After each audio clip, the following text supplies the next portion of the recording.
Bonjour les amoureux de la connaissance de Papa Jean, bienvenue dans cette vidéo qui va vous parler des infections nécessairement. Il y a plusieurs types des infections. Il y a les infections de la peau, il y a les IST, ce qu'on appelle infections sexuellement transmissibles, vraiment je m'excuse. Il y a plusieurs types vraiment des infections. Il y a des infections alimentaires, mais moi aujourd'hui je vais me baser sur les infections sexuellement transmissibles qu'on appelle IST.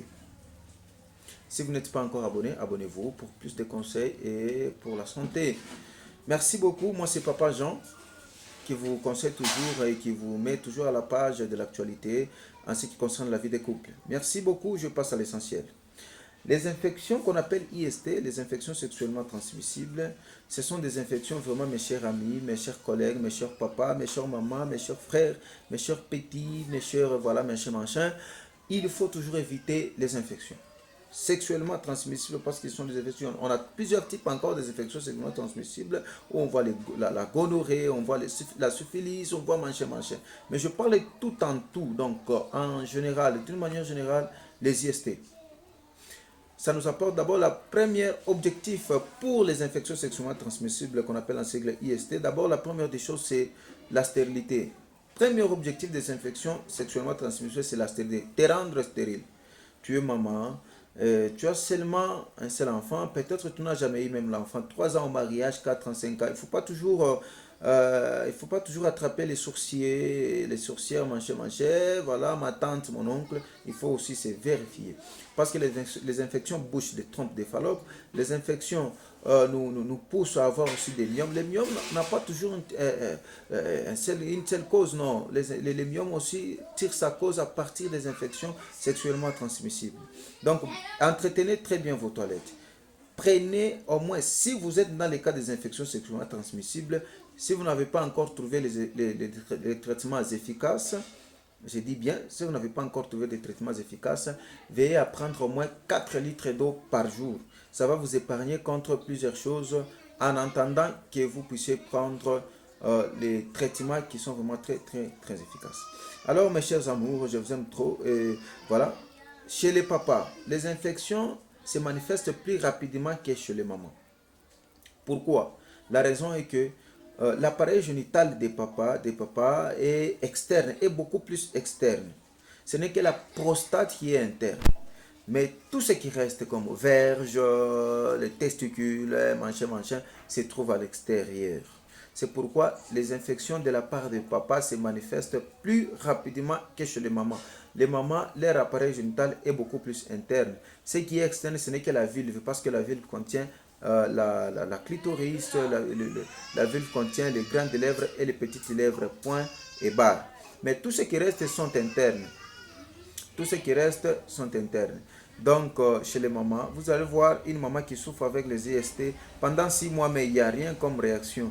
Mais le papa, une fois qu'il est atteint par ça, une semaine seulement, peut-être 3 jours, il commence déjà à avoir les symptômes et il souffre déjà de ça. Mais attention, les mamans aussi, ce n'est pas un sujet de gloire, parce que pour vous, quand ça ne se manifeste pas très rapidement là, ça se traite là-dedans. Donc ça travaille. Une fois que ça va se laisser visualiser, donc vous allez beaucoup souffrir avec ça. Donc bien entretenir les toilettes. Prenez au moins 4 litres d'eau si vous êtes dans ces cas-là, avant de subir des traitements. Évitez toujours ça. Donc pour éviter les infections sexuellement transmissibles, qu'est-ce qu'on peut faire? 1. Éviter l'infidélité. Évitez l'infidélité parce que votre partenaire là du dehors, vous ne savez pas comment marcher, comment est-ce qu'il marche, et vous n'êtes que un partenaire de secours. Donc évitez l'infidélité, ce n'est pas une bonne chose, ça va vous apporter contre les IST. Du côté des mamans, évitez les pantalons à long trajet. Si vous avez à effectuer 1 km, 2 km, 5 km par exemple, évitez de porter les pantalons. 1 km c'est un peu tolérable, mais à 5 km déjà, si vous allez parcourir des kilomètres comme 5 km, évitez les pantalons parce que vous ne savez pas, vous pouvez arriver au centre-ville où les toilettes sont toujours publiques. Vous êtes atteint par les urines où il faut uriner.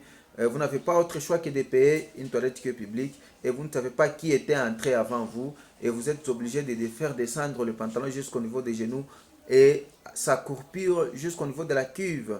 Et quand vous allez pisser, les pipis touchent et sortent avec force, qui pique sur quoi, ça pique sur la cuve et ça remonte justement dans le sexe et vous ne savez pas celui qui était entré là-bas, qu'est-ce qu'il avait laissé sur la cuve. Donc évitez des pantalons si vous voulez parcourir des longs trajets. Et évitez aussi, ayez confiance avec votre toilette. Vous savez, quand vous êtes en pantalon, si vous arrivez même chez autrui, le seul moyen de faire, ce n'est pas d'écarter les jambes, au moins pour ceux qui ont des jupes et des pagnes. Mais pour vous qui avez les pantalons, vous avez l'obligation donc, de s'accroupir jusqu'au niveau de la cuve. Donc, pour éviter les IST, évitez des pantalons à long trajet pour le moment. Évitez l'infidélité pour les papas et pour les mamans, bien sûr. Vous allez nous aider à éviter contre les IST. Merci beaucoup. Pour plus de détails, si vous avez une question à poser sur le sujet, vous pouvez laisser juste un commentaire là-bas. Je vais répondre sans souci et je vais vous faire plaisir. Merci beaucoup. Il y a des vidéos qui viennent pour les conseils, comment vivre dans les couples et aussi, bien sûr, pour la santé. Merci beaucoup. N'hésitez pas toujours de me consulter, n'hésitez pas toujours de me contacter. Abonnez-vous, vous aurez de bons conseils par rapport à votre santé et par rapport à votre vie de couple. Donc, papa, j'en vous aime trop. Merci beaucoup.